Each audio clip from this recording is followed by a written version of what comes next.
Assalamualaikum warahmatullahi wabarakatuh. Perkenalkan, nama saya Pina Alpionita, NIM 2020800156, kelas MN20D.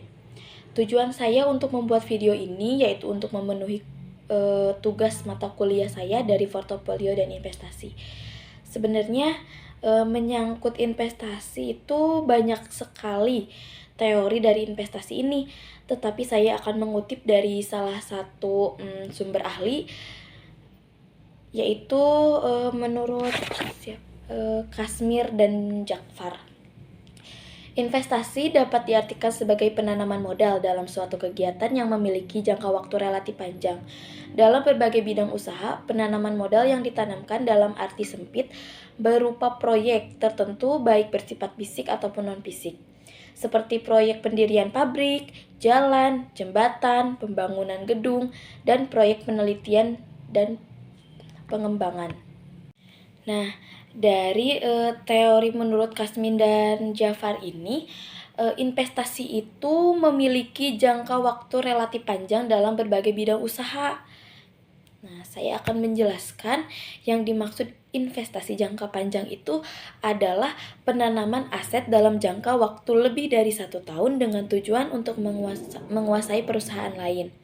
Artinya, investasi jangka panjang memang membutuhkan waktu yang cukup lama, bisa sampai 1 tahun atau lebih untuk mencapai keuntungan yang lebih tinggi.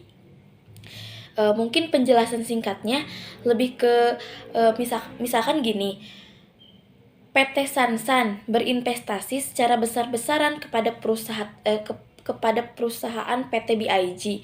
Lalu perusahaan PT Sansan ini mendapatkan pengaruh yang signifikan atas perusahaan PT BIG tanpa memiliki mayoritas suara saham.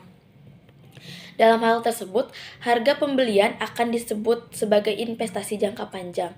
Investasi jangka panjang jelas sangat berbeda dengan investasi jangka pendek ya. Pada umumnya, investasi jangka pendek hanya membutuhkan waktu kurang dari 1 tahun untuk mencairkan dana atau keuntungan. Ini biasanya, investasi pendek cenderung akan dijual kepada orang atau perusahaan lain. Sementara investasi jangka panjang membutuhkan waktu yang lama, bisa setahun atau bahkan lebih dari setahun. Beberapa dengan investasi jangka pendek yang akan dijual. Investasi jangka panjang biasanya tidak akan dijual selama bertahun-tahun.